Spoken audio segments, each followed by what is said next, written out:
Đời người là ngắn ngủi, đừng lãng phí. Vận mệnh thường lên xuống, đừng hoang mang.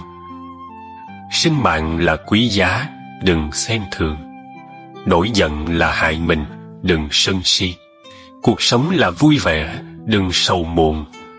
Cha mẹ có ơn nghĩa, đừng bất hiếu. Vợ chồng là duyên phận, đừng chán ghét. Con cái là thân cận, đừng rời xa. Cảm tình cần vun bồi, đừng tính toán. Mê tín là gạt người, đừng mắc lừa. Dục vọng là vô cùng, đừng quá độ. Giúp người là chính đáng, đừng bỏ qua. Bình an là hạnh phúc, đừng xao động. Nên ý thức những lời nói phát ra, đừng để vì một lúc cao hứng mà tùy tiện miệng lưỡi. Một câu nói tốt lành có thể sưởi ấm suốt 3 mùa đông lạnh lẽo.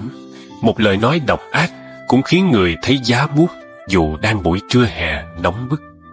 Vì thế, trước khi nói nhớ suy nghĩ, gặp việc nhạy cảm càng phải cẩn môn và hạn chế những lời vô ích.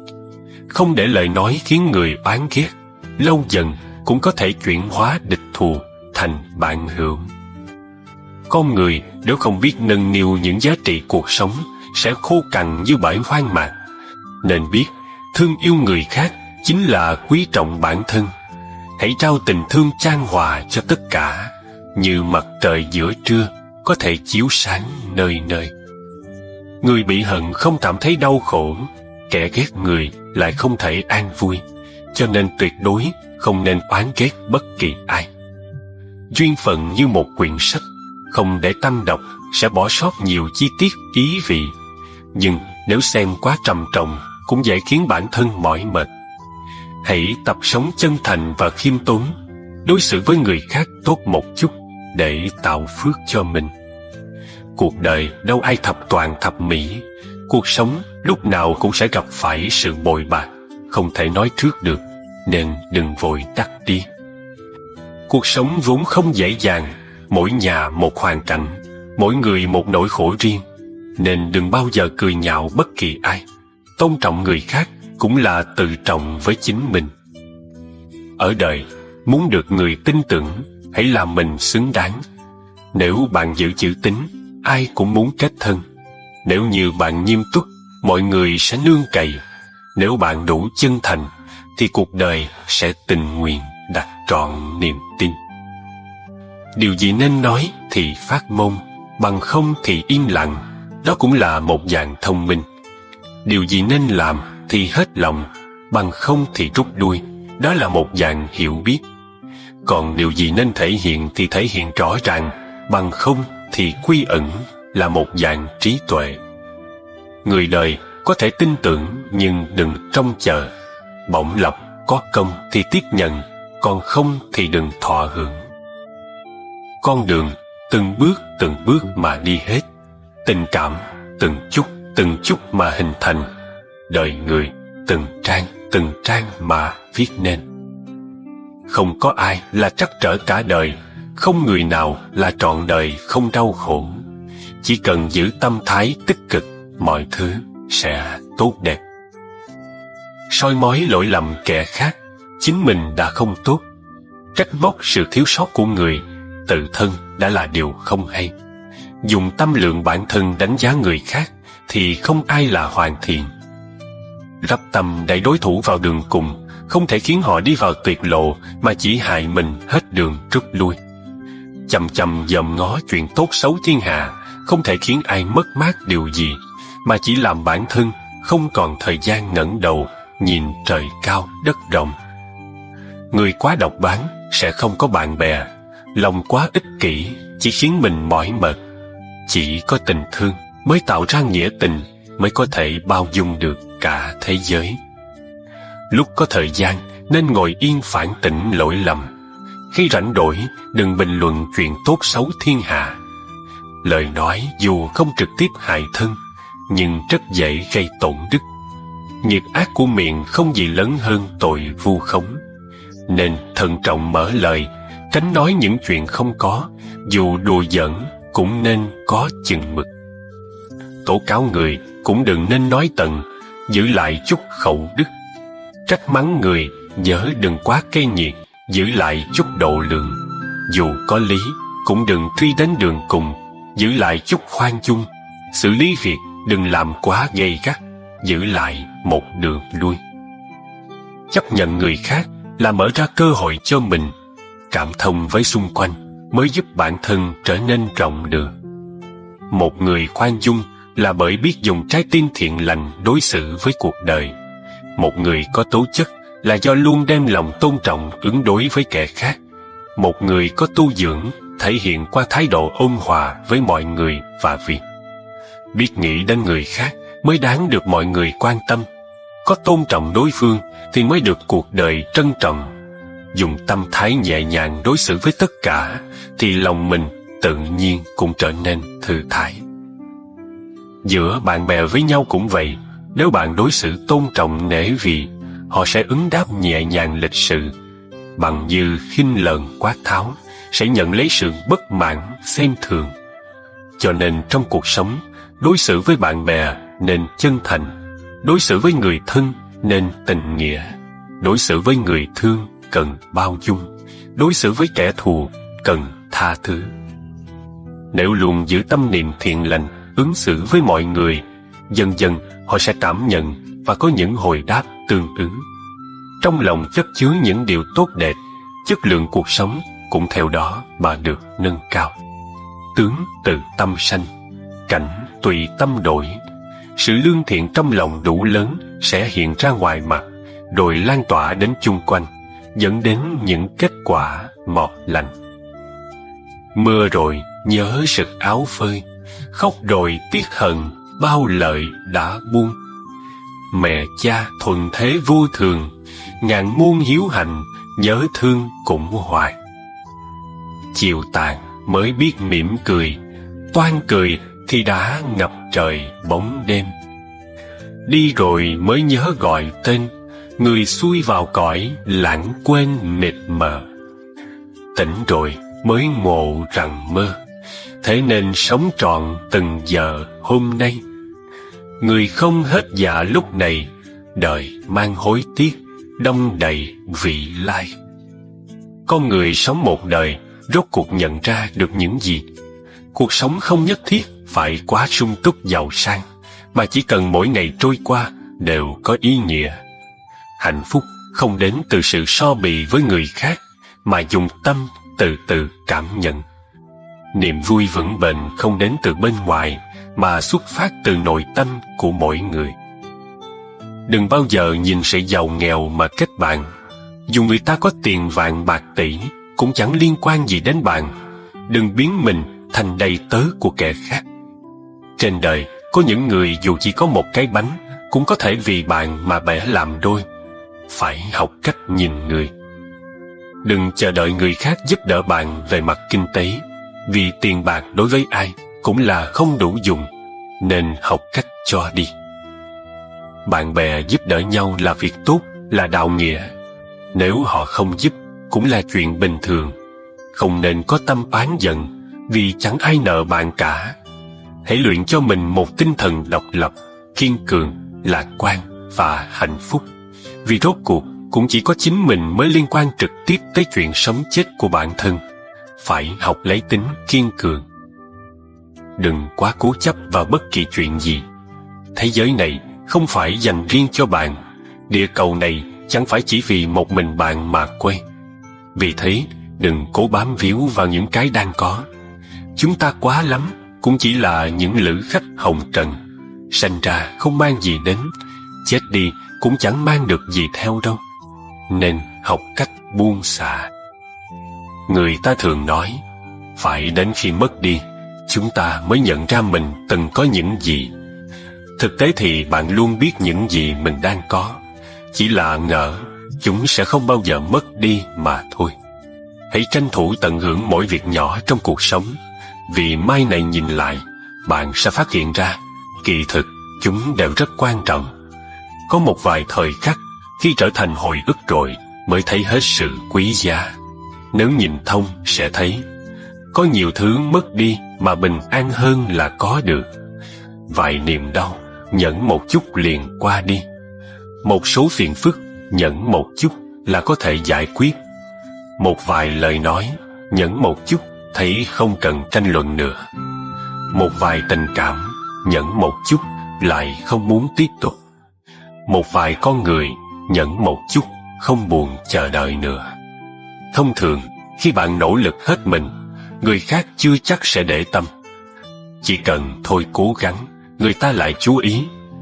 Đôi khi trời không cho thứ bạn cần, không phải vì bạn không xứng đáng, mà là đã để dành cho bạn những điều tốt đẹp hơn. Sống đơn giản thì vui vẻ, nhưng đời này người vui vẻ cực ít. Phức tạp quá chỉ khổ tâm, vậy mà người đau khổ lại đầy rẫy. Rất nhiều phiền phức là bởi mình nghĩ trước tính sau, không chịu quyết đoán. Vậy nên, những thứ cần cầm lên thì đừng do dự nữa. Những thứ cần buông xuống thì cũng hãy thẳng tay. Vì phải kết thúc điều cần kết thúc mới khởi đầu được cái nên khởi đầu. Bất luận cuộc sống tầm thường thế nào, cũng cần phải đối diện. Đừng trốn tránh hoặc oán trách cuộc đời. Thời gian luôn vận chuyển, người đến đi tấp nập trong nhân gian. Đừng đánh mất cơ hội khiến cuộc sống mình trở nên có ý nghĩa. Thông thường, lấy một muỗng muối đổ vào ly, nước sẽ rất mặn. Nhưng một muỗng muối đổ xuống hồ thì không vấn đề gì. Những phiền muộn của chúng ta cũng như muối, còn nước mặn hay nhạt, giống như khổ hay vui, đều phụ thuộc tâm lượng mình lớn hay nhỏ. Hạnh phúc đến từ cảm giác, vui vẻ là từ tâm thái, nhẹ nhàng là do lựa chọn. Sự việc dù đơn giản, nhưng suy nghĩ quá sâu, tính toán quá nhiều sẽ trở thành phức tạp, rồi vướng víu tay chân. Ngược lại, sự việc dù phức tạp thế nào, nếu biết xem nhẹ, bớt để tâm, cũng thành ra đơn giản, giải quyết dễ dàng. Cho nên, khi đối diện một số việc, mỉm cười là được, đừng quá nghiêm trọng. Có một vài người, nhìn biết là được, không cần bận tâm. Ai thích biểu diễn thì mình vỗ tay, vạch trần cũng không có nghĩa gì. Người đã cho mình đúng thì xem như không thấy, đỡ mất công tranh luận. Bạn là ai không quan trọng, họ là ai cũng vậy thôi. Không thẹn với lòng là được, tùy duyên mà sống mới hay. Trong cuộc đời, rất nhiều người, nhiều việc, nhiều phân đoạn tình cảm không nên níu kéo. Cứ mỉm cười tiến về phía trước. Cởi mở một chút sẽ học được nhiều thứ. Tao nhã một chút sẽ càng tươi đẹp hơn. Sáng suốt một chút, nụ cười sẽ rạng rỡ, hạnh phúc hơn. Ai ở đời cũng không dễ dàng gì. Ngọt bùi cay đắng, buồn vui có đủ. Có thể biến cuộc đời đau khổ thành lãng mạn, chuyện thế gian bạc bẽo thành những mối thâm tình thì mới gọi là bản lĩnh. Vì thế gian này đâu có gì là hoàn mỹ. Mặt trời đứng bóng liền ngã về phía tây, mặt trăng vừa tròn là chuyện khuyết. Cho nên cảnh tươi đẹp nhất vẫn là khi hoa chưa nở tròn, trăng chưa tròn vành. Cảm giác thiếu một chút mới trở thành vĩnh hằng, không hoàn mỹ mới gọi là nhân thế. Mỗi người có một lối sống riêng. Có người xem tiền của, con cháu, ái tình, hơn thua là nguồn sống. Có kẻ lấy cảm ơn, vui vẻ, khoan dung, biết đủ làm kim chỉ nam. Do sự lựa chọn khác nhau mà kết quả cuộc đời cũng không ai giống ai. Biết chấp nhận thì không gì trở thành vấn đề. Như người biết cúi đầu thì không va vào khung cửa, chịu nhường đường mới khỏi phải bon chia. Lòng cầu thị thì sẽ nhanh tiến bộ, tâm biết đủ luôn hạnh phúc tròn đầy.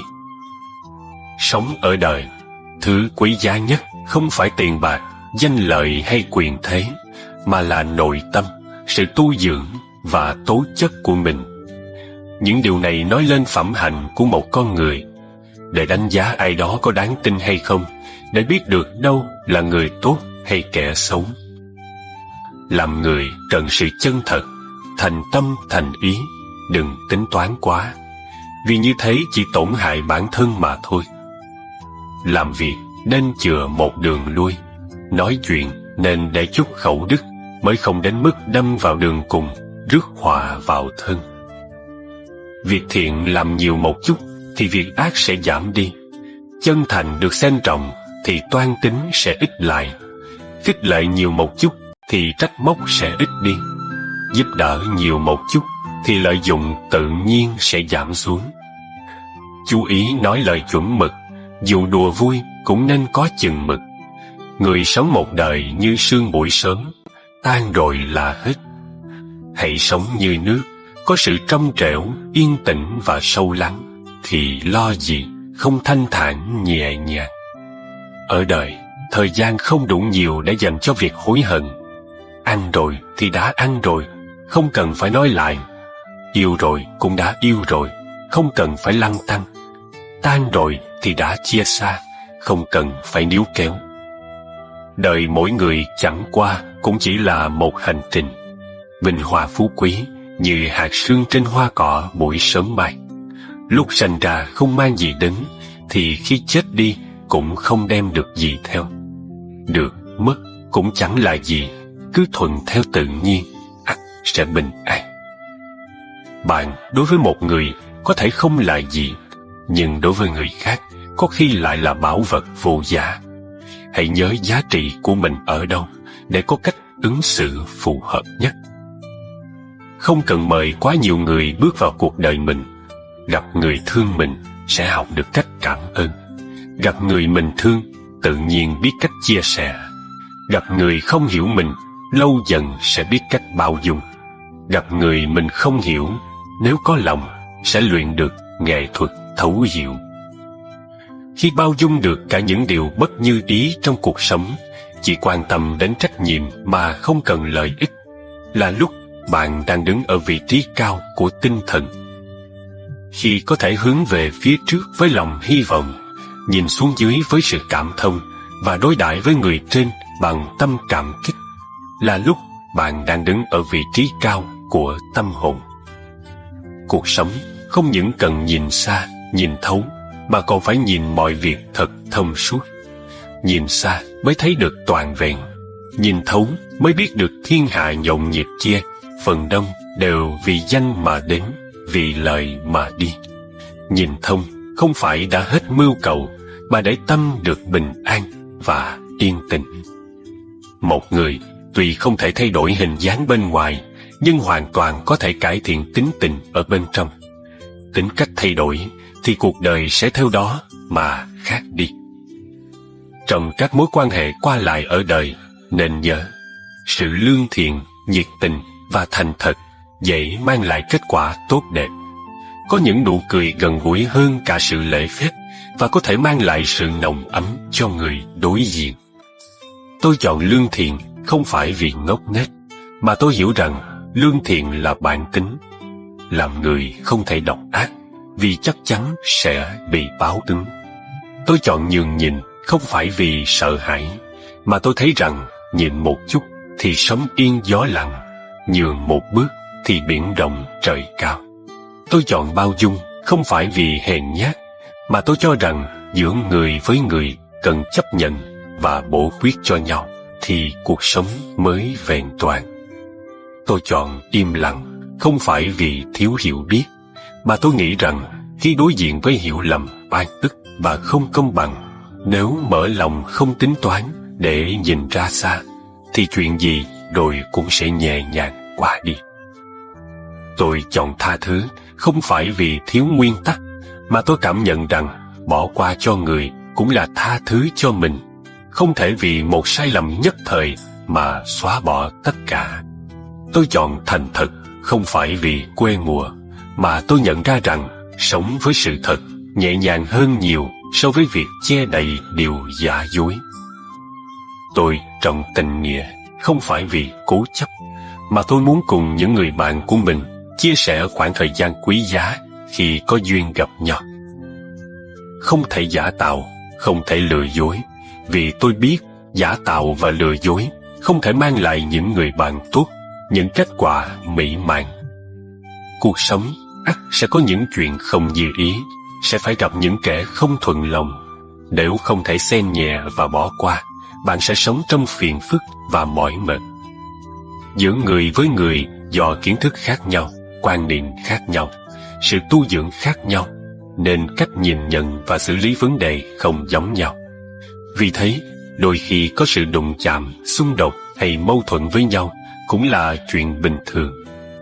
Những lúc như thế, tha thứ trở thành phong độ, thành một cách tu dưỡng, là một cây dù có thể bảo vệ, giúp bạn bước về phía trước trong mưa gió bão bùng. Tha thứ cho người khác đôi khi cần một chút hy sinh, một tấm lòng rộng lượng hay một chút thiệt thòi. Đó hoàn toàn không phải nhu nhược hay yếu đuối, mà để con đường bạn đi rộng rãi và thoáng đãng hơn. Cuộc sống cũng giống như bầu trời, không thể lúc nào cũng trong lành để bạn vui thích, mà đôi khi sẽ u ám khiến bạn phiền muộn. Cuộc sống cũng không thể tặng mãi cho bạn những điều may mắn và hạnh phúc. Có lúc nó sẽ bắt bạn nếm đủ những cay đắng ngọt bùi. Vì thế, hãy mở lòng mình ra, tập nếp sống thứ tha, bước qua những người và việc khiến bản thân phiền muộn. Con người thông thường vì quá xem trọng dục vọng của mình mới phải quan tâm thái quá đến phản ứng của kẻ khác. Khi mong cầu không được toại nguyện, liền cảm thấy bi thương. Người có lòng tham càng lớn sẽ càng trở nên yếu đuối. Kẻ chú ý đến lợi ích của mình bao nhiêu sẽ có nhiều toan tính bấy nhiêu. Muốn đạt được càng nhiều sẽ thấy mất mát càng lớn. Bao nhiêu tổn thương cũng từ tham dục mà ra. Nếu lòng tham của chúng ta nhỏ lại, người khác sẽ không thể đoán định được và lợi dụng nó để phục vụ cho mục tiêu của họ. Nếu dẹp bỏ được lòng tham, những phiền não không có chỗ bám víu sẽ phải tự rời đi, và chúng ta sẽ được tự tại. Sinh mạng mỗi người chỉ có một, dù ngắn hay dài. Cuộc sống mỗi ngày mỗi tiếp nối, dù buồn hay vui. Đường đời mỗi chặng một cách bước, dù lùi hay tiến. Con người không ai là hoàn mỹ. Công việc không có gì là vẹn toàn. Gặp người nhỏ nhen đừng nên tính toán, bởi tính toán chỉ chuốc thêm phiền phức. Gặp chuyện phức tạp đừng quá để tâm, bởi để tâm chỉ khiến bản thân thêm mỏi mệt. Thế giới rộng lớn, lòng người hỗn tạp, sao có thể không gặp kẻ nhỏ nhen? Bụi trần thăm thẳm, sự thế phù du, sao có thể không gặp điều phiền muộn? Nghĩ vừa phải, nhìn thoáng ra. Bị ban ức hãy cứ lặng im, hóa giải rồi thì mỉm cười nhẹ nhõm. Không có mặt trời thì nghe gió thổi, ngắm mưa rơi. Không có hoa tươi thì hít thở hương thơm đồng nội. Không có tiếng vỗ tay thì thưởng thức sự yên tĩnh một mình.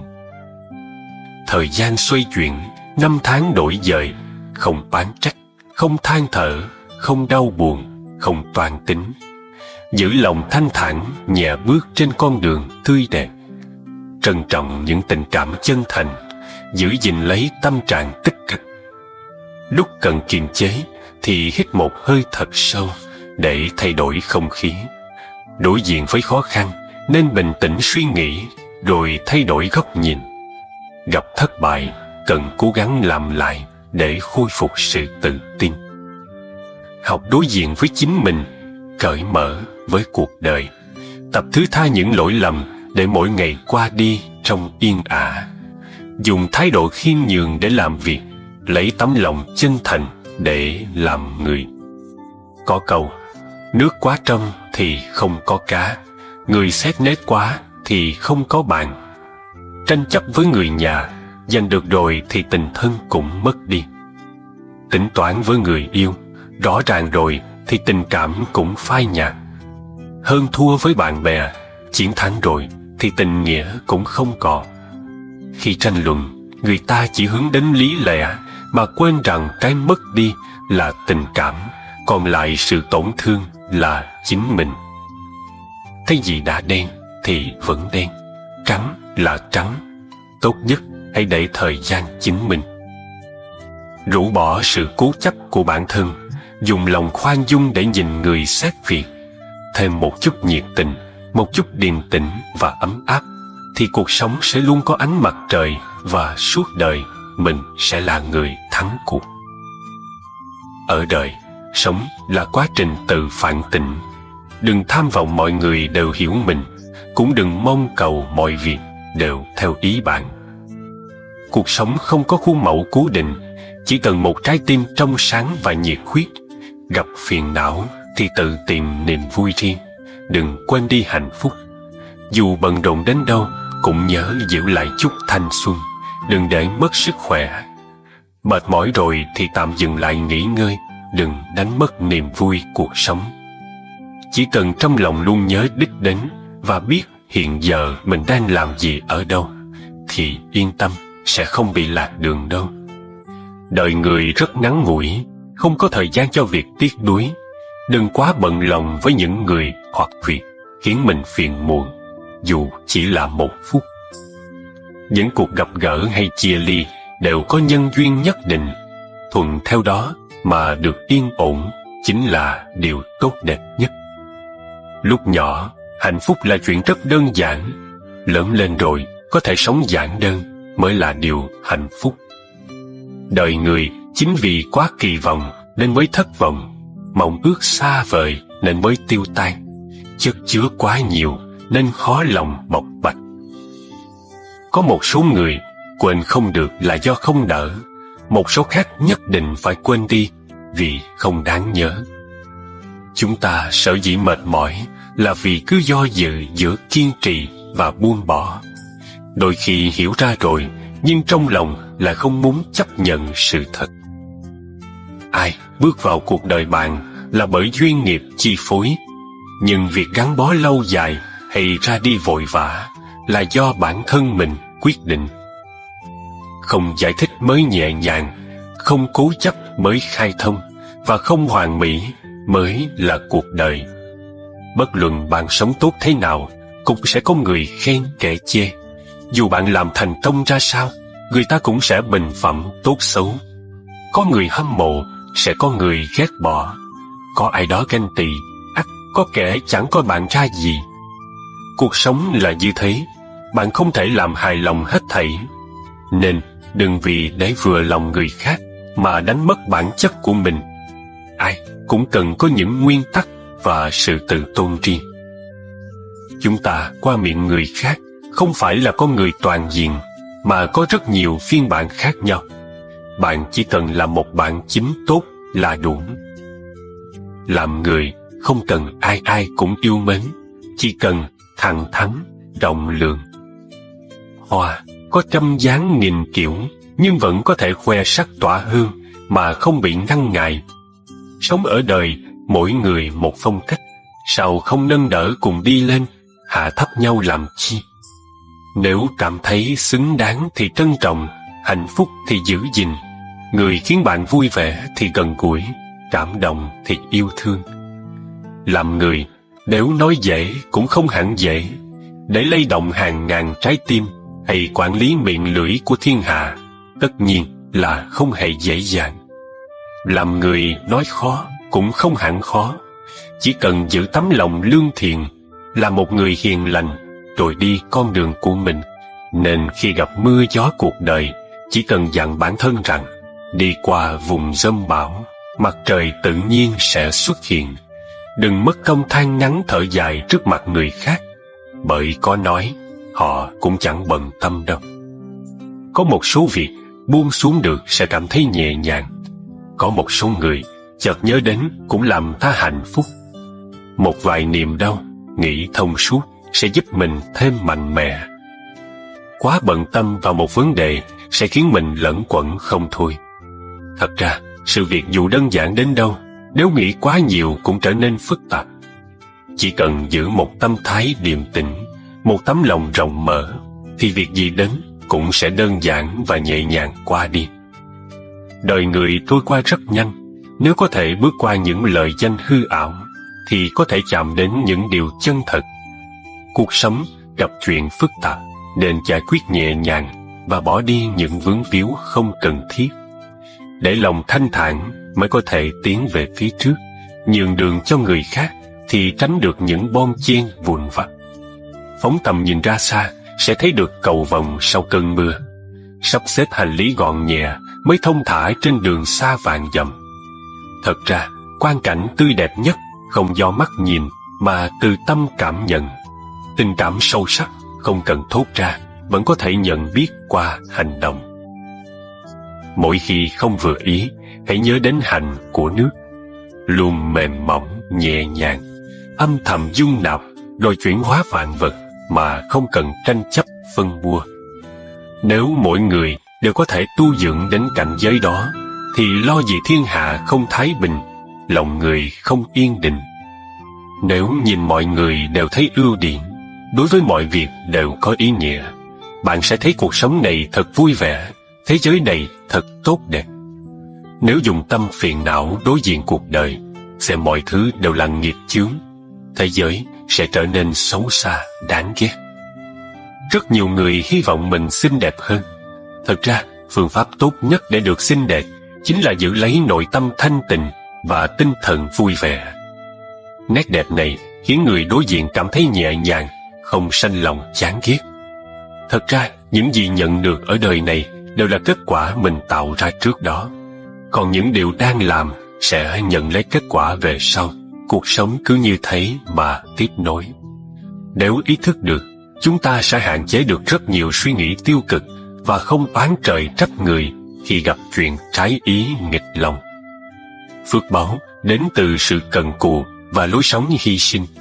Hãy khởi lòng từ bi giúp người nghèo khó, dùng tâm cảm ơn báo đáp những thâm tình và giữ tâm thương kính với mọi người mọi việc. Nếu có lòng tin vào nhân quả, sẽ không gây tạo những việc đáng tiếc trong đời. Hãy luôn tôn trọng người khác và trau dồi lòng khoan dung, cảm kích. Biển nhờ dung nạp trăm sông mới trở nên rộng lớn. Cuộc sống này có hai việc chúng ta không thể không làm. Một là bước đi, hai là dừng lại. Bạn có đang dùng tâm trạng tích cực để thực hiện nó? Tâm trạng tích cực chính là người bạn đường tốt nhất, giúp ta luôn vui vẻ và khỏe mạnh. Với người gần gũi hay kẻ xa lạ, nếu có duyên qua lại, đều nên biết cho đi, giữ mối quan hệ tốt đẹp, vì ngày thường không thắp hương, khi cấp bách ôm chân Phật là việc vô ích. Cho nên, phải biết tích lũy tình người, cũng giống như tài khoản ngân hàng, càng gửi nhiều, thời gian càng dài, thì huê lợi sẽ càng cao. Gặp việc, không nên nôn nóng, đừng đưa ra kết luận vội vã, nhất là khi nổi giận. Phải biết đặt mình vào nhiều vị trí khác nhau mà nhìn nhận, làm cho việc lớn hóa nhỏ, việc nhỏ hóa không. Gặp chuyện phức tạp, càng nên giải quyết nhẹ nhàng, nhất quyết đừng làm những điều giản đơn trở nên rối rắm. Cần có ý thức biết đủ. Hầu hết những phiền muộn của người đời đều bắt nguồn từ việc so sánh một cách vô ích. Thế gian có người không bằng bạn, tất nhiên cũng có kẻ bạn chẳng thể bì. Khi bạn than phiền không có giày đẹp, thì hãy nhớ đến người không có cả chân để đi. Nếu đối thủ khiến bạn tức giận, chứng tỏ bạn vẫn chưa thể vượt qua họ. Quay đầu lại xem người chửi mắng mình là ai, vốn là việc không cần thiết. Giống như khi bị chó điên cắn, lẽ nào bạn phải cắn lại nó mới hả giận? Cho nên, không cần quá để tâm đối với những lời ác ý của kẻ khác. Đừng xem công việc là gánh nặng, thay vì phàn nàn bực bội, chi bằng đối diện một cách vui vẻ, tích cực. Xem công việc là cuộc sống, là nghệ thuật, bạn sẽ tận hưởng được niềm vui mà nó mang lại. Được sống thêm một ngày cũng là phúc, nên biết quý trọng.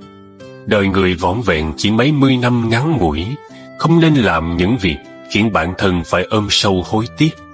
Mặt trời mọc từ biển Đông, lặn xuống núi phía Tây. Buồn bã cũng qua đi, vui vẻ cũng một ngày. Không bận lòng những thị phi vô bổ, thì cuộc sống sẽ thanh thản, tinh thần sẽ nhẹ nhàng. Biển sống đời ngửa nghiêng, về ngồi yên tĩnh lặng. Hết mưa rồi lại nắng, hận sầu thành an nhiên. Con người rất đơn giản mà cũng rất đáng sợ. Một tấm lòng lương thiện có thể bao dung hết mọi việc. Một trái tim độc ác có thể hãm hại vô số người. Làm người quá tinh quái thì kẻ khác lánh xa. Làm việc quá khắt khe dễ khiến người oán thán. Gặp chuyện gì cũng quyết đấu đến cùng, có chút lợi thế thì cố tranh cho bằng hết. Cuối cùng cái mất đi là lòng người, và bản thân cũng trở nên hèn hạ.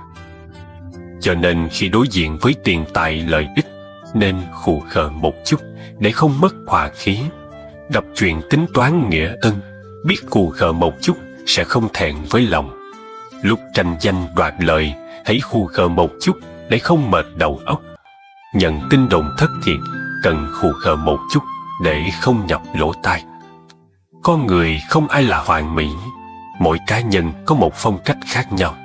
Mặc dù có kẻ ngưỡng mộ, có người đố kỵ, hay ai đó không cam lòng, nhưng trong sâu thẳm mỗi người đều hy vọng mình không vướng vào những thị phi giành giật. Người thật sự có trí sẽ không sống quá khôn tranh, suốt ngày mưu toan các kiểu.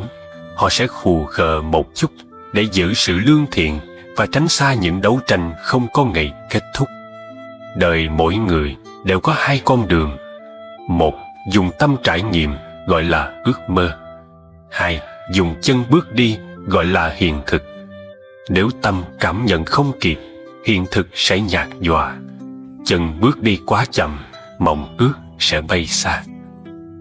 Trên thế giới này, việc khó chịu nhất không gì hơn là biết người mình thương yêu hướng lòng về kẻ khác, mà vẫn đa tình một cách ngốc nghếch. Những cuộc gặp gỡ hay chia ly đều có nhân duyên nhất định, thuận theo đó mà được yên ổn chính là điều tốt đẹp nhất. Khi ai đó bên cạnh ta, nếu có thể khiến họ thấy an lạc, đã là thành công lớn.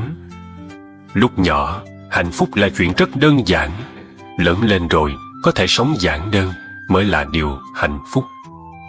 Để không uổng công đến đây một đời, hãy làm việc muốn làm và yêu những gì mình muốn.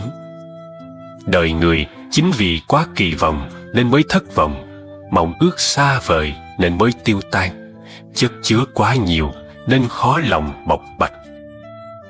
Có một số người quên không được là do không nỡ, một số khác nhất định phải quên đi vì không đáng nhớ. Cũng đừng quá tin tưởng vào mắt mình, vì có khi những gì bạn nhìn thấy là những điều đang mong muốn, còn những thứ không thích đã bị bạn lướt qua.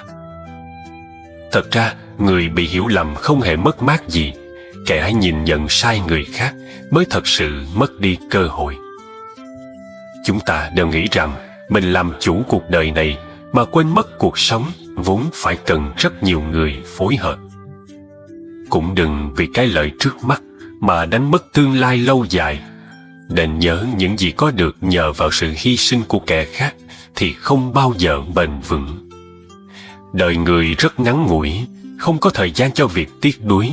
Đừng quá bận lòng với những người hoặc việc khiến mình phiền muộn, dù chỉ là một phút. Nếu chưa có kết quả cuối cùng, hãy mỉm cười và mạnh chân tiến về phía trước. Nhân thấy gặp gần, nhớ tặng người bên cạnh chút ấm áp. Mưa gió cuộc đời, hãy dành cho mình chút lạc quan. Nếu biết cách yêu đời, khéo dung hòa mọi thứ, thì dần dần niềm vui và hạnh phúc sẽ lan tỏa ra xa.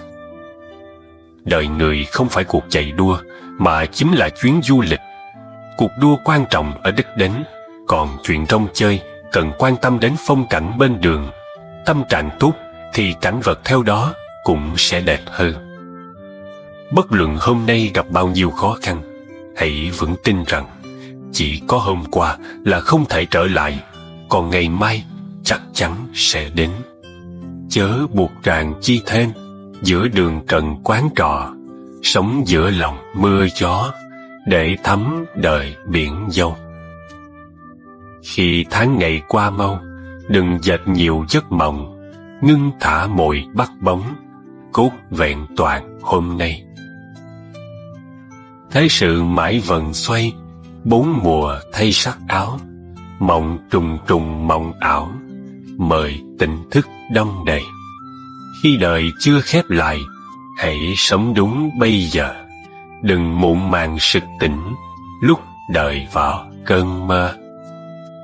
Trong cuộc sống, khi chúng ta cảm thấy mất hy vọng và cuộc sống bế tắc, hãy lắng đọng, mỉm cười và tự nói với chính mình: tôi ơi, hãy thư giãn một chút. Đây chỉ là khúc quanh, chứ không phải đường cùng. Một trong những bí quyết để sống trong bình an, hạnh phúc chính là biết cách đơn giản hóa những vấn đề phức tạp, biết an nhiên đón nhận mọi sự và tận hưởng trọn vẹn mỗi phút giây bình yên, vui vẻ trong đời. Có khi nào bạn thử một lần lắng động ngồi quan sát thế gian? Có thể bạn sẽ nhận ra dường như cuộc đời chẳng bao giờ ngưng biến động, như thể sóng không ngừng vỗ bờ. Lắm khi những đợt sóng phiền muộn, bất an, anh dịu hơn những đợt sóng vui vẻ, bình yên. Thỉnh thoảng ta hay suy nghĩ về cái chết và sự mong manh của đời người, như một người vừa trải qua một cơn thập tử nhất sinh. Những suy nghĩ đó sẽ tiếp thêm cho ta sức mạnh để dám bứt mình khỏi những điều phù phiếm. Nếu chỉ còn một ngày để sống, liệu ta có còn bon chen, hối hả, giành giật với đời, với người? Liệu ta có còn tỏ ra trì trệ, lười biếng, hời hợt với bản thân? Liệu ta có còn vô tâm, vô cảm, toan tính với những người xung quanh?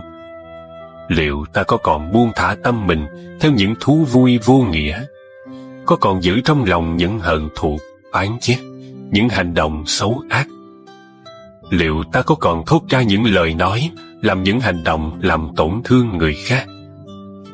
Hay ta chỉ muốn một sớm mai bình yên, ngồi dưới hiên nhà, muốn ăn một bữa cơm đạm bạc với gia đình, muốn nhìn kỹ ánh mắt của những đứa con thơ, nhìn kỹ nét tần tảo, chịu thương chịu khó của cha mẹ, muốn nói điều gì đó để làm người thương vui lòng? Khi đối diện với cái chết, ngay cả những dòng máu thật lạnh, những trái tim thật băng giá cũng sẽ nồng ấm lại. Khi đối diện với cái chết, những được, mất, hơn, thua, những tham vọng vật chất, những hận thù sâu đậm đều không còn đáng kể nữa, đều sẽ mờ phai đi, nhẹ tênh. Cuộc sống vốn không có đau khổ, nhưng khi ta bắt đầu suy tính thiệt hơn, lòng tham sẽ bắt đầu trỗi dậy, đau khổ sẽ lần lượt kéo đến quấn chặt lấy thân ta. Đến phút cuối cùng, người có thể cứu vớt chúng ta ra khỏi khổ đau chẳng ai khác ngoài chính chúng ta. Đời người có quá nhiều gánh nặng, nhưng chúng ta hoàn toàn có thể lựa chọn muốn gánh lấy gánh nào, muốn bỏ xuống gánh nào. Cách duy nhất để thoát khỏi vướng mắc của ác mộng, phiền não chính là thức tỉnh. Cách duy nhất để quên đi mọi bất hạnh của đời người chính là buông xuống.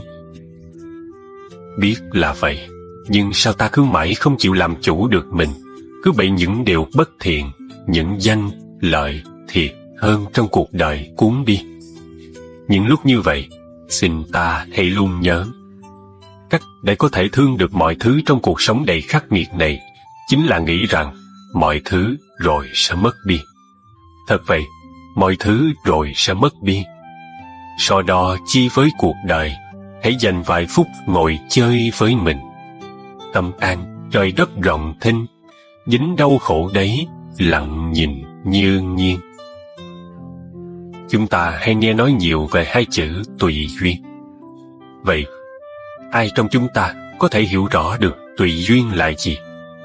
Tùy duyên tức là hoan hỷ chấp nhận những gì xảy ra trong hiện tại, ngừng đối kháng và bình thản chờ đợi những nhân duyên thích hợp hội tụ. Nhiều khi, chính thái độ này lại là nhân duyên quan trọng để kết nối những nhân duyên tốt đẹp khác. Ta đừng quên, một việc muốn thành tựu thì phải hội tụ hàng triệu nhân duyên. Nếu chỉ thiếu một nhân duyên thì việc khó thành. Khi hiểu biết sâu sắc điều này và có nhiều kinh nghiệm, ta sẽ biết mình nên và không nên làm gì để các nhân duyên tốt hội tụ đầy đủ trở lại và nhân duyên xấu sớm tan biến. Ta thường gọi nhân duyên tốt là thuận duyên, tức điều kiện có lợi, gọi nhân duyên xấu là nghịch duyên, tức điều kiện bất lợi. Có những nhân duyên thuận với ta nhưng lại nghịch với người khác, và ngược lại. Đó chỉ là nói trong phạm vi con người, trong khi nhân duyên luôn xảy ra với vạn vật trong khắp vũ trụ. Bản chất của nhân duyên là không có thuận nghịch tốt xấu. Nó chỉ hội tụ hay tan rã theo sự thích ứng giữa các tần số năng lượng phát ra từ mọi cá thể mà thôi. Thế vậy mà, nhiều người có thói quen, khi gặp thuận duyên thì luôn cảm thấy sung sướng, chỉ muốn duy trì mãi nhân duyên ấy. Còn khi gặp nghịch duyên thì luôn cảm thấy khó chịu và tìm cách tránh né, loại trừ. Nhưng chưa hẳn thuận duyên sẽ đem lại hạnh phúc, chưa hẳn nghịch duyên sẽ mang tới khổ đau. Bởi có khi nghịch duyên sẽ giúp ta trưởng thành, còn thuận duyên sẽ khiến ta yếu đuối. Và nhiều khi, có những nhân duyên ban đầu là thuận duyên, nhưng về sau lại trở thành nghịch duyên. Tương tự, có những nhân duyên ban đầu là nghịch duyên, nhưng về sau lại trở thành thuận duyên. Đôi khi thuận duyên hay nghịch duyên tùy thuộc cả vào bản lĩnh và thái độ sống của ta. Thế nên, ta không cần phải khẩn trương thay đổi những nhân duyên ta đang không hài lòng, cũng không cần cố gắng tìm kiếm những nhân duyên ta hằng mong đợi. Khi tâm ta đủ vững chãi để tạo ra những nhân duyên an lành, thì những nhân duyên tương ứng sẽ tự động kết nối. Ví như người ta có nói câu, đồng thanh tương ứng, đồng khí tương cầu là vậy. Quan trọng hơn, khi tìm được sức sống từ chính bản thân, ta sẽ không xem những giá trị bên ngoài là quan trọng nữa.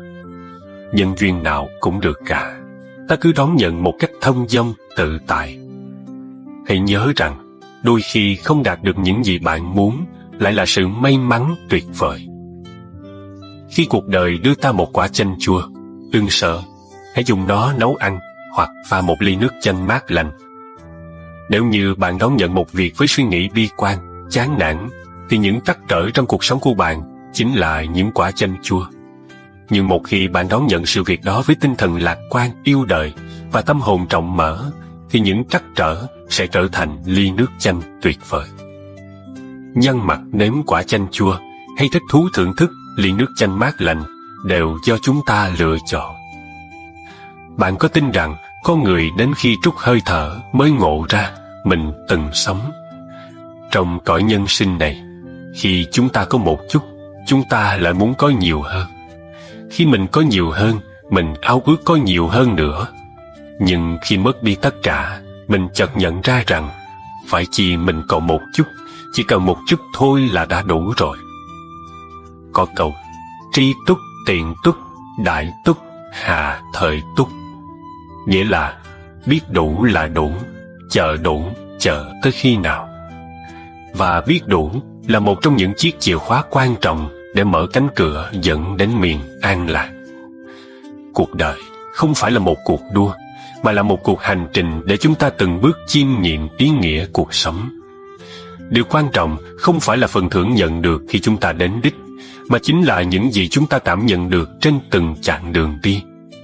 Vì thế, ta cần ý thức được mình, cần biết rõ mình đang sống ngay trong từng nhịp thở. Nếu không làm được điều này, thì ta không phải đang sống, mà chỉ đang tồn tại thôi. Ai cũng biết một điều đơn giản rằng, khi đến và rời khỏi thế gian này, ta chỉ có hai bàn tay trắng. Vậy tại sao phải cố tìm cách chiếm giữ tất cả cho riêng mình, những thứ chưa bao giờ thuộc về mình?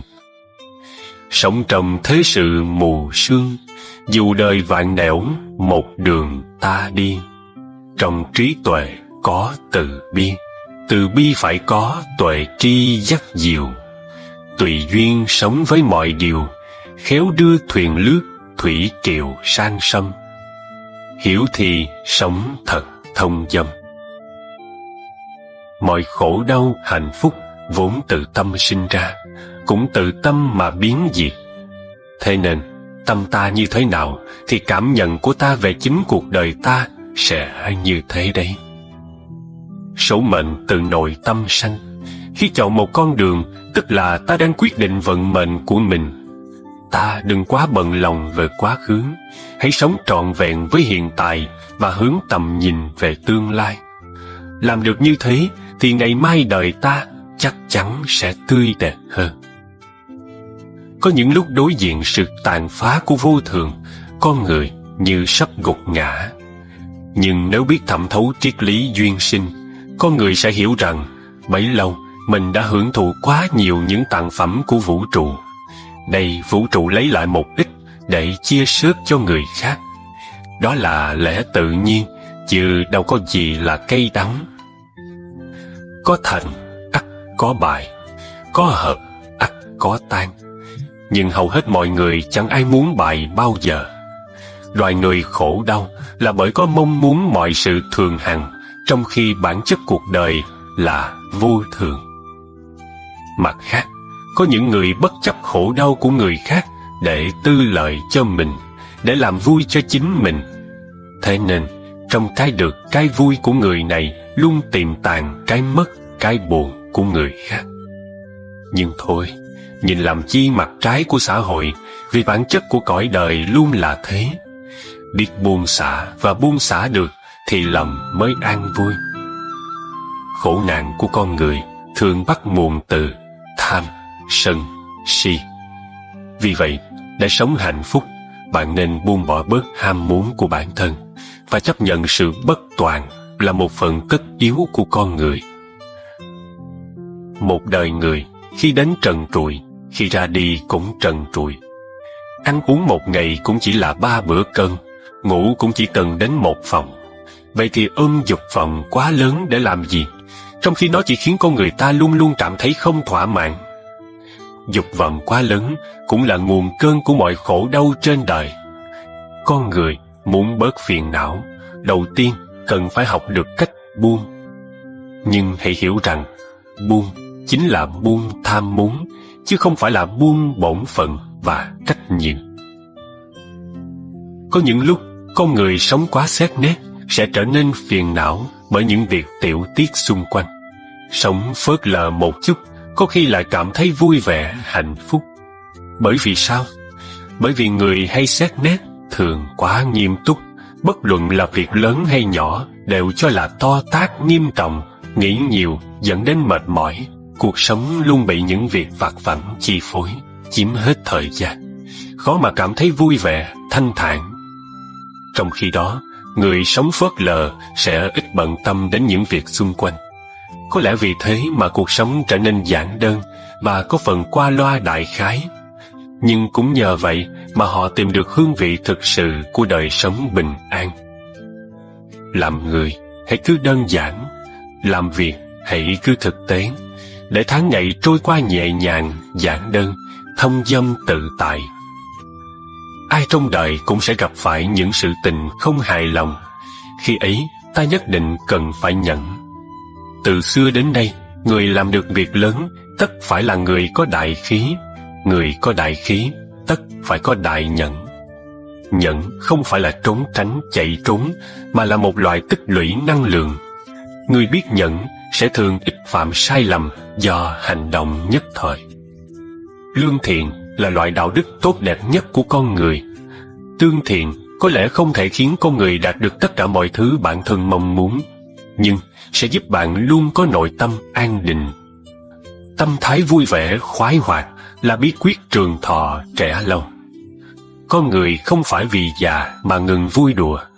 Chính nhờ vui đùa đã giúp ta không già. Nụ cười là loại mỹ phẩm tuyệt diệu tạo nên vẻ đẹp của con người, là cách đơn giản và nhanh nhất để kết nối mọi người với nhau. Vì sao sau tuổi trung niên, có người có khuôn mặt hiền lành phúc hậu, có người lại có khuôn mặt hung dữ, tràn đầy oán khí? Đó là vì tướng do tâm sanh, tướng tùy tâm mà thay đổi. Khi tâm đẹp thì tướng mạo sẽ đẹp theo. Người trong lòng tràn đầy tình yêu thương thì nhất cử nhất động cũng tràn ngập tình yêu thương. Người trong lòng luôn so đo tính toán thì cho dù ở thời điểm nào cũng thường bị khó dễ đi cùng. Một người hiểu được khoan dung thì lòng dạ cũng nhất định rộng lớn. Những người này luôn không so đo tính toán chi ly, cũng sẽ không vì chiếm được chút lợi nhỏ mà vui mừng khôn xiết. Những người luôn tính toán chi ly thường sống rất mệt mỏi. Người xưa có câu, lùi một bước biển rộng trời cao. Đôi khi, lùi một bước là chính là tiến lên một bước. Lùi một bước, nhường nhịn một bước, sẽ có nhiều bạn bè hơn. Tiến lên một bước mà đánh mất mình thì nên dừng lại. Nếu cần bước lui để hiểu mình thì bạn cứ lùi thêm vài bước hay nhiều bước nữa, sẽ chẳng sao đâu. Những giá trị cuộc đời đặt ra để cho bạn vươn tới đều chỉ là tương đối. Hai chữ thành công trong tương lai mà xã hội loài người đặt định đã giam nhốt cuộc sống hiện tại của nhiều người vào ngục thất.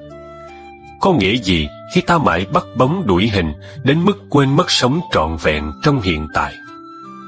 Một trong nhiều nỗi khổ tâm của con người khi sống giữa đời này là đòi hỏi sự tuyệt đối ở nơi hành xử của người khác dành cho ta.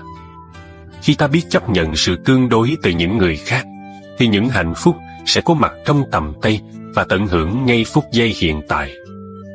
Khi ta biết chấp nhận sự tương đối, lòng ta sẽ thêm độ lượng, tin yêu con người và cuộc đời, bớt bất mãn và thất vọng. Thật ra, nền tảng cuộc sống này chính là sự hỗ tương giữa người này và người kia, giữa cái này và cái kia, giữa thế giới này và thế giới kia, giữa đời này và đời kia. Không ai sống mà không chết, cũng không có cái gì chết mà không tái diễn trở lại dưới hình thức này hoặc dưới hình thức khác. Vì sống là hỗ tương, nên cuộc sống là tương đối. Cho nên ở đời, không ai có thể sống hoàn toàn độc lập, cũng không ai là hoàn hảo tuyệt đối. Nếu bạn lắng đi cái tâm thành kiến mà nhìn kỹ vào những người mà bạn đang thù ghét nhất, bạn sẽ phát giác một điều thú vị rằng, ở nơi họ vẫn đang tiềm tàng những cái thật dễ thương.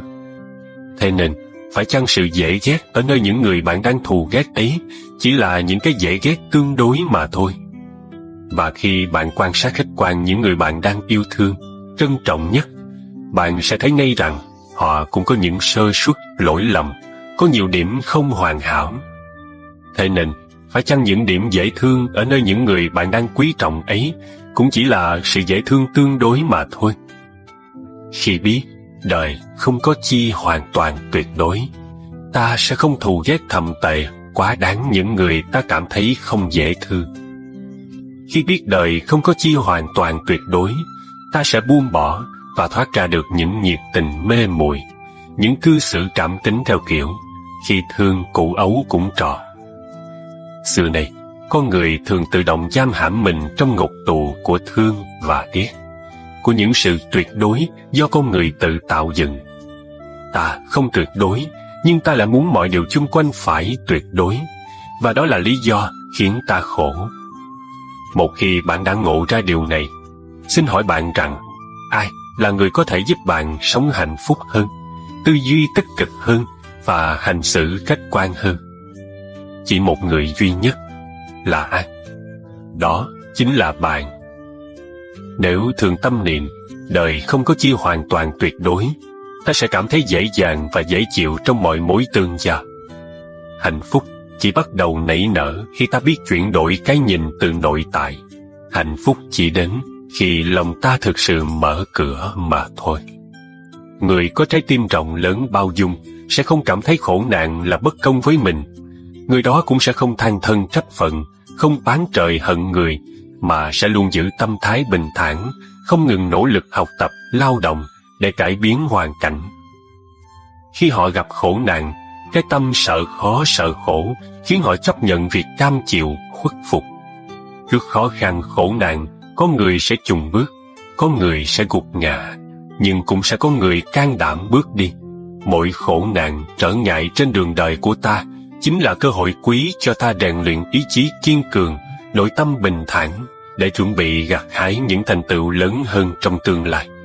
Đường đời và đường đạo giống nhau ở một điểm then chốt, đó là đòi hỏi ta phải kiên trì, nhẫn nại và nỗ lực không ngừng. Cuộc đời chính là như vậy, dường như không có đúng hay sai, chỉ có chấp nhận. Hạnh phúc, thuận duyên hay khổ đau bế tắc đều phụ thuộc vào thái độ tâm của chúng ta khi đối diện với cuộc đời vốn nhiều chập trùng mưa nắng. Nhiều khi thất bại nhiều mới biết được sự đáng quý của khiêm cung và nhẫn nại. Nhiều khi thành công nhiều mới biết được sự đáng quý của dũng khí và niềm tin. Nhiều khi gặp gỡ nhiều người mới biết sự đáng quý của tình bạn chân thành. Nhiều khi va vấp nhiều mới biết được sự đáng quý của hiểu biết và độ lượng. Lợi danh nhiều mới biết sự đáng quý của viễn ly và xem nhẹ. Mâu thuẫn nhiều mới biết sự đáng quý của hòa điệu và thứ tha. Nghịch mắt trái tai nhiều mới biết sự đáng quý của tu tâm dưỡng tánh. Xã giao nhiều mới biết sự đáng quý của thanh tịnh an yên. Đối diện nhiều dối gian mới biết sự đáng quý của chân thành mộc mạc. Biết cách quên đi những chuyện làm mình không vui, biết cách rời xa những nơi chốn và những người làm cho mình trở nên hèn mọn, ấy là người biết sống. Chỉ cần vẫn có ngày mai, thì ngày hôm nay mãi mãi vẫn là khởi điểm lý tưởng để hướng đến chân, thiện, mỹ. Thấy trắng biết là trắng, thấy đen biết là đen. Đừng tìm trắng trong đen, đừng tìm đen trong trắng. Nhận thức rõ trắng đen, đời sống luôn an lạc. Rất nhiều khi, nỗi đau khổ của con người xuất phát từ nỗi sợ bị mất một điều gì đó, mất ai đó vốn đã rất quen thuộc với mình. Khi thực sự bị mất mát, họ chao đảo, mất luôn mục đích sống, rơi vào khổ đau, không cách nào chấp nhận được sự thật.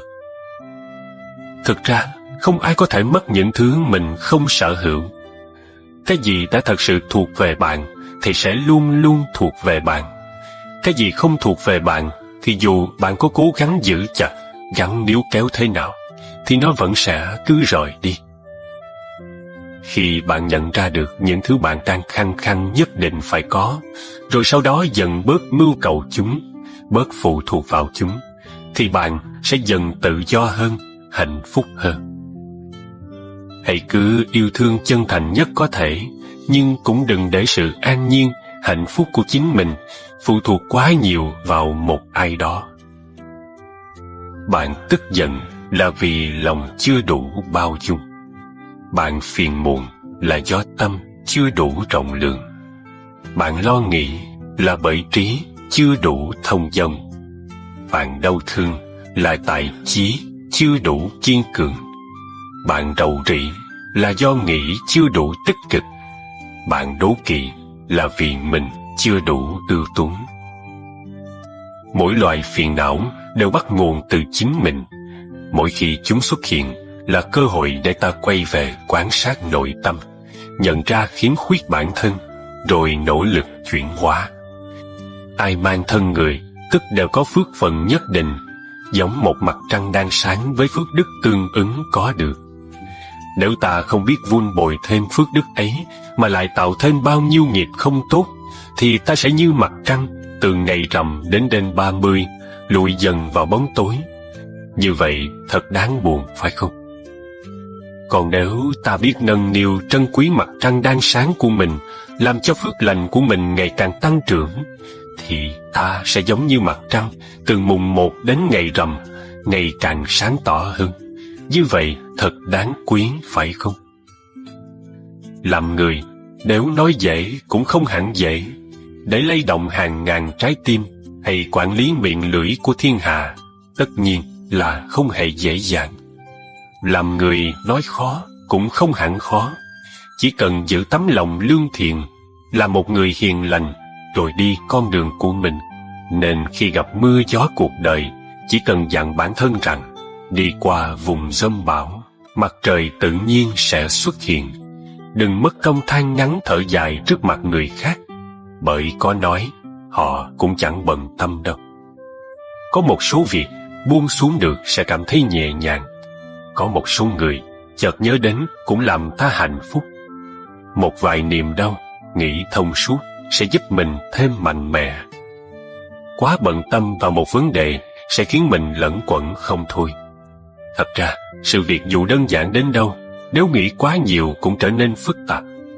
Chỉ cần giữ một tâm thái điềm tĩnh, một tấm lòng rộng mở, thì việc gì đến cũng sẽ đơn giản và nhẹ nhàng qua đi. Đời người trôi qua rất nhanh. Nếu có thể bước qua những lời danh hư ảo, thì có thể chạm đến những điều chân thật. Cuộc sống gặp chuyện phức tạp, nên giải quyết nhẹ nhàng và bỏ đi những vướng víu không cần thiết.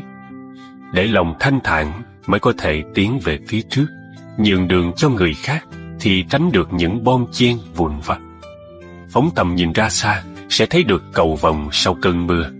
Sắp xếp hành lý gọn nhẹ mới thông thả trên đường xa vạn dặm. Thật ra, quang cảnh tươi đẹp nhất không do mắt nhìn mà từ tâm cảm nhận. Tình cảm sâu sắc không cần thốt ra, vẫn có thể nhận biết qua hành động. Mỗi khi không vừa ý, hãy nhớ đến hành của nước, luôn mềm mỏng, nhẹ nhàng, âm thầm dung nạp rồi chuyển hóa vạn vật mà không cần tranh chấp phân bua. Nếu mỗi người đều có thể tu dưỡng đến cảnh giới đó, thì lo gì thiên hạ không thái bình, lòng người không yên định. Nếu nhìn mọi người đều thấy ưu điểm, đối với mọi việc đều có ý nghĩa, bạn sẽ thấy cuộc sống này thật vui vẻ, thế giới này thật tốt đẹp. Nếu dùng tâm phiền não đối diện cuộc đời, xem mọi thứ đều là nghiệp chướng, thế giới sẽ trở nên xấu xa, đáng ghét. Rất nhiều người hy vọng mình xinh đẹp hơn. Thật ra, phương pháp tốt nhất để được xinh đẹp chính là giữ lấy nội tâm thanh tịnh và tinh thần vui vẻ. Nét đẹp này khiến người đối diện cảm thấy nhẹ nhàng, không sanh lòng chán ghét. Thật ra, những gì nhận được ở đời này đều là kết quả mình tạo ra trước đó. Còn những điều đang làm sẽ nhận lấy kết quả về sau. Cuộc sống cứ như thế mà tiếp nối. Nếu ý thức được, chúng ta sẽ hạn chế được rất nhiều suy nghĩ tiêu cực và không oán trời trách người khi gặp chuyện trái ý nghịch lòng. Phước báu đến từ sự cần cù và lối sống hy sinh. Hãy khởi lòng từ bi giúp người nghèo khó, dùng tâm cảm ơn báo đáp những thâm tình và giữ tâm tương kính với mọi người mọi việc. Nếu có lòng tin vào nhân quả, sẽ không gây tạo những việc đáng tiếc trong đời. Hãy luôn tôn trọng người khác và trau dồi lòng khoan dung, cảm kích. Biển nhờ dung nạp trăm sông mới trở nên rộng lớn. Cuộc sống này có hai việc chúng ta không thể không làm. Một là bước đi, hai là dừng lại. Bạn có đang dùng tâm trạng tích cực để thực hiện nó? Tâm trạng tích cực chính là người bạn đường tốt nhất, giúp ta luôn vui vẻ và khỏe mạnh. Với người gần gũi hay kẻ xa lạ, nếu có duyên qua lại, đều nên biết cho đi, giữ mối quan hệ tốt đẹp, vì ngày thường không thắp hương, khi cấp bách ôm chân Phật là việc vô ích. Cho nên phải biết tích lũy tình người, cũng giống như tài khoản ngân hàng, càng gửi nhiều, thời gian càng dài thì huê lợi sẽ càng cao. Gặp việc không nên nôn nóng, đừng đưa ra kết luận vội vã, nhất là khi nổi giận. Phải biết đặt mình vào nhiều vị trí khác nhau mà nhìn nhận, làm cho việc lớn hóa nhỏ, việc nhỏ hóa không. Gặp chuyện phức tạp, càng nên giải quyết nhẹ nhàng, nhất quyết đừng làm những điều giản đơn trở nên rối rắm. Cần có ý thức biết đủ. Hầu hết những phiền muộn của người đời đều bắt nguồn từ việc so sánh một cách vô ích. Thế gian có người không bằng bạn, tất nhiên cũng có kẻ bạn chẳng thể bì. Khi bạn than phiền không có giày đẹp, thì hãy nhớ đến người không có cả chân để đi. Nếu đối thủ khiến bạn tức giận, chứng tỏ bạn vẫn chưa thể vượt qua họ. Quay đầu lại xem người chửi mắng mình là ai, vốn là việc không cần thiết. Giống như khi bị chó điên cắn, lẽ nào bạn phải cắn lại nó mới hả giận? Cho nên, không cần quá để tâm đối với những lời ác ý của kẻ khác. Đừng xem công việc là gánh nặng, thay vì phàn nàn bực bội, chi bằng đối diện một cách vui vẻ, tích cực. Xem công việc là cuộc sống, là nghệ thuật, bạn sẽ tận hưởng được niềm vui mà nó mang lại. Được sống thêm một ngày cũng là phúc, nên biết quý trọng. Đời người vỏn vẹn chỉ mấy mươi năm ngắn ngủi, không nên làm những việc khiến bản thân phải ôm sâu hối tiếc. Mặt trời mọc từ biển đông, lặn xuống núi phía tây. Buồn bã cũng qua đi, vui vẻ cũng một ngày. Không bận lòng những thị phi vô bổ, thì cuộc sống sẽ thanh thản, tinh thần sẽ nhẹ nhàng. Chúng ta đến thế giới này, tự trung chỉ có hai việc lớn, sanh và tử. Một việc đã hoàn thành, chỉ còn lại một thôi, nên không cần phải gấp. Những gì đủ duyên ắt đến, xong rồi thì tan, chờ đợi hay mong cầu thì được diệt. Người có trí tuệ sẽ không sống theo miệng lưỡi thế gian, cũng không sợ hãi ánh nhìn thiên hạ, Chỉ cần hiểu được lòng mình, quan sát những điều hay dở của bản thân, rồi lần lần sửa đổi, cũng là một cách tu dưỡng. Đời người, lạc lõng lớn nhất là không có chỗ nương tựa tâm linh, không biết nơi cần phải hướng về. Bất luận bạn có ý thức được hay không, có thừa nhận hay không, nhưng nếu trong lòng chỉ có điều tốt đẹp, thì sẽ không việc gì có thể khiến bạn phiền muộn. Nếu nội tâm thật sự lương thiện, thì không bao giờ oán giận ai cả. Nếu cách sống thật sự giản đơn, thì thế gian dù hỗn loạn đến đâu, cũng không ảnh hưởng được bạn. Làm người tốt thì thân khỏe tâm an và giấc ngủ yên ổn. Làm việc tốt thì trời hiểu đất biết và quỷ thần kính phục. Nếu không nghi ngờ thì thế gian không lạnh lẽo. Nếu không phân biệt thì thế giới không xa xôi. Nếu không oán giận thì bầu trời luôn ấm áp. Nếu không gây sự thì bốn biển mãi thanh bình. Sự yên tĩnh thật sự không phải là ngồi bất động hàng giờ, mà biết dùng tâm thái điềm tĩnh quan sát vạn vật, lắng nghe cả tiếng hoa cỏ sinh sôi. Sự bình ổn bền vững đến từ nội tâm, mong cầu hay tìm kiếm bên ngoài không bao giờ có được. Con người phấn đấu cả đời, vất vả cả đời, đến lúc ra đi cũng không thể mang theo dù một cọng cỏ lá cây. Níu kéo một đời, vun vén một đời, cuối cùng cũng không thể mang theo dù một chút hư vinh ái mộ. Đã sanh ra thì bất luận giàu sang hay nghèo hèn, đi hết đoạn đường rồi thì ai cũng phải nói lời vĩnh biệt. Một đời thật ra rất ngắn, biết bao kẻ hứa hẹn sống 100 năm, vừa quay lưng đã thành người quá cố. Cũng có kẻ vừa kết bạn tâm giao, khi tỉnh giấc đã âm dương cách biệt. Nên khi còn cơ hội, đừng gây chuyện đáng tiếc, đừng suy nghĩ quá nhiều, đừng để ý thái quá, đừng mong cầu quá lố. Làm người, tiền bạc ít một chút cũng được, nhưng đừng để ý chí nghèo hèn, đừng vì thiếu tiền mà tầm nhìn hạn hẹp. Dù không thể đạt đến vinh quang, thì cũng nên là một người hữu dụng. Làm người, ngoại hình có thể không bắt mắt, nhưng đừng để nội tâm xấu xí, nhân từ lương thiện không phụ thuộc bề ngoài, mà xuất phát từ bên trong tâm hồn. Làm người, hình thể thấp bé một chút cũng được, nhưng đừng để tấm lòng giỏi nhiên. Thế gian chẳng ai thích những kẻ tâm địa hẹp hòi. Dù vai nhỏ lưng gầy, nhưng tấm lòng nhân hậu vẫn an ủi sưởi ấm được vô số người. Làm người, thể trạng gầy yếu một chút cũng được, nhưng đừng để tinh thần nhu nhược. Những người nhu nhược thường hay bi quan và tự ti, cho nên nhất định phải luyện lấy tinh thần dũng cảm, có chủ kiến và tự tin. Làm người, tai mắt chậm chạp một chút cũng được, nhưng không được để tâm trí mê muội. Luôn nhắc mình giữ lấy tâm sáng trí thông để nhìn xa trông rộng. Làm người, nhẫn tâm một chút cũng được, nhưng nhất định đừng quá ngang tàn để giả tâm biến mình thành ác quỷ. Nếu không, bạn không vào địa ngục thì ai vào? Làm người, thông minh một chút cũng được, nhưng nhất định đừng tự cho mình là kiệt xuất, còn người đời đều là kẻ ngốc. Nếu không, thế giới này chỉ có một kẻ ngu ngơ, là bạn. Làm người, lười biếng một chút thì được, nhưng đừng bao giờ là một kẻ suốt ngày biếng nhác. Việc cần làm thì nên cố gắng làm cho trọn vẹn, nên có tâm cống hiến một chút, nếu không muốn làm ký sinh trùng đeo bám xã hội. Làm người, tiết kiệm một chút thì được, nhưng đừng quá toan tính vì tiền bạc.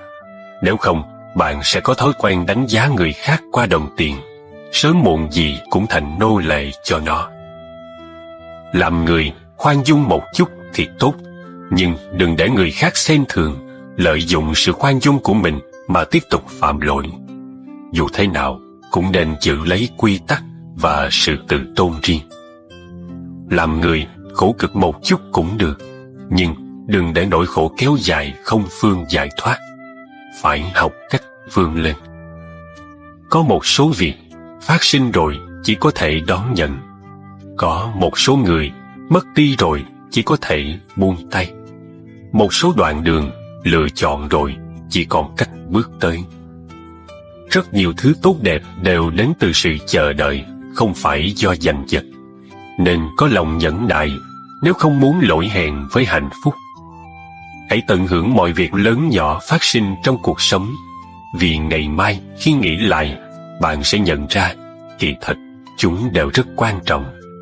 Rất nhiều việc phải đợi đến khi trở thành hồi ức, mình mới ý thức được giá trị mà chúng mang theo. Nếu thật sự có duyên thì thời gian hay khoảng cách đều không phải vấn đề. Còn đã vô duyên thì dù có gặp, rồi cũng mỗi người một hướng. Có lẽ một người cần đi qua rất nhiều đoạn đường, trải nghiệm nhiều vinh hoa và bao nỗi vất vả mới có thể trưởng thành. Khi nhìn rõ một người mà không nói ra, bạn sẽ hiểu được ý nghĩa của sự tha thứ. Không thích ai đó mà không trở mặt, bạn sẽ cảm nhận được đỉnh cao của sự tôn trọng. Một người trưởng thành không phải vì sống lâu, đi khắp nơi và kinh qua nhiều chuyện, mà bởi họ biết lúc nào cần buông xuống hoặc khoan dung để hạn chế sự đấu tranh giành giật. Ai trong lòng cũng từng gánh chịu ít nhiều nỗi đau khác nhau. Không phải vì đã qua nên không còn cảm giác, mà bởi họ biết có nói ra cũng không giải quyết được gì, chỉ làm bản thân yếu đuối hơn mà thôi. Trưởng thành là có thể giữ trọn nụ cười trong quá trình chuyển hóa khổ đau trở thành hạnh phúc. Bất luận cuộc sống hiện tại có bao nhiêu điều tồi tệ, cũng cần dũng cảm đối mặt. Đừng nghĩ chuyện lẩn tránh, càng không nên nguyền rủa oán than. Trong cuộc sống có rất nhiều việc không phải cứ theo ý mình mới là tốt. Mặt trời không vì bạn không vui mà sớm mai không mọc. Ánh trăng cũng không vì bạn trách hờn mà cuối đêm không lặn. Bịt mắt mình lại không có nghĩa thế giới sẽ biến thành màn đêm tăm tối. Làm mờ mắt người cũng chưa chắc ánh sáng sẽ thuộc về riêng mình. Trên đời chỉ có búa rìu chưa đủ sắc bén, chứ không có loại cỏ cây nào là không thể đốn đi. Công việc chỉ có con người chưa nghĩ đến phương pháp, hoàn toàn không có gì là không thể làm thành. Nếu muốn, người ta sẽ nghĩ cách, còn không, họ sẽ tìm lý do. Cội nguồn của hạnh phúc là cách ta nghĩ về con người và những sự việc trong đời. Hãy rèn luyện những cách nghĩ sau đây để gây dựng một đời sống an nhiên dài lâu. Trong đời, ta khó tránh khỏi việc bị người khác phán xét và chế nhạo những khuyết điểm của mình. Thay vì rước lấy khó chịu vào người, chúng ta có thể học cách tự cười vào những điểm không hoàn hảo của bản thân. Đó là cách thể hiện việc bạn tự tin với sự không hoàn hảo một cách hoàn hảo của mình. Biết thừa nhận mình thì mới dễ dàng tiến bộ được. Việc bạn và người khác không đồng quan điểm là một việc bình thường. Bạn không cần phải thay đổi nếu như quan điểm của mình không giống với bất kỳ ai. Chỉ cần bạn sống không hại mình, hại người, không hổ thẹn với lương tâm là được rồi. Có những người được cuộc đời ưu ái hơn nhiều người khác. Đó không phải là lỗi của bất kỳ ai. Chúng ta buộc phải chấp nhận điều chẳng dễ gì chấp nhận này, rằng cuộc sống vốn dĩ không công bằng. Bạn cứ cố gắng phấn đấu từng ngày hướng đến mục tiêu của mình. Nếu không đến được đích mình muốn, thì ít nhất bạn cũng đã tiến đến điểm xa hơn chỗ bạn đã từng đứng. Bạn cũng nên biết rằng bạn sẽ không bao giờ có được mọi thứ mà mình muốn. Trong mỗi giai đoạn cuộc đời, bạn sẽ tha thiết muốn một hay vài điều gì đó. Ngay cả khi bạn đã có cái mình muốn rồi, bạn sẽ lại muốn có thêm cái khác. Điều quan trọng là bạn cần học được cách hài lòng với những gì mình đang có để bớt cảm thấy căng thẳng. Mỗi ngày, chúng ta đều phải lựa chọn những việc nào nên làm và không nên làm. Hãy cân nhắc trước khi đưa ra sự lựa chọn để tránh lãng phí thời gian vào những việc không đáng.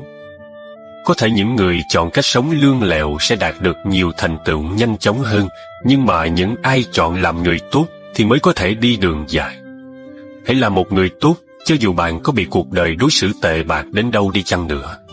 Đơn giản là vì làm người tốt trước hết giúp chúng ta có thể có một giấc ngủ ngon, vì không phải lo lắng bất kỳ chuyện xấu nào của mình chẳng may bị phát giác. Nếu như bạn trông chờ người khác đem đến hạnh phúc cho mình, thì hãy yên tâm là bạn sẽ phải thất vọng dại dại. Hãy yêu thương cuộc đời và con người mà lòng không chờ đợi sự gì cả. Như thế thì bạn sẽ luôn được thanh thản.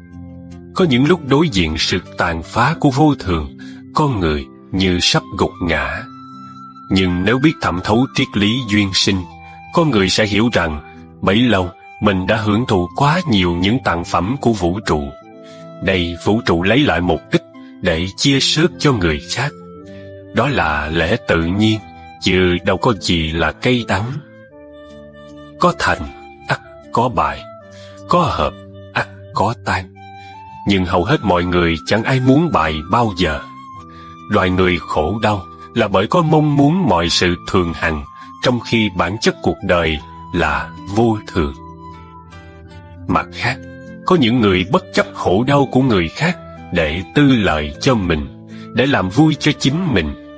Thế nên, trong cái được, cái vui của người này luôn tiềm tàng cái mất, cái buồn của người khác. Nhưng thôi, nhìn làm chi mặt trái của xã hội, vì bản chất của cõi đời luôn là thế. Biết buông xả và buông xả được thì lòng mới an vui. Mọi khổ đau, hạnh phúc vốn từ tâm sinh ra, cũng từ tâm mà biến dị. Thế nên, tâm ta như thế nào thì cảm nhận của ta về chính cuộc đời ta sẽ như thế đấy. Số mệnh từ nội tâm sanh. Khi chọn một con đường, tức là ta đang quyết định vận mệnh của mình. Ta đừng quá bận lòng về quá khứ, hãy sống trọn vẹn với hiện tại và hướng tầm nhìn về tương lai. Làm được như thế thì ngày mai đời ta chắc chắn sẽ tươi đẹp hơn.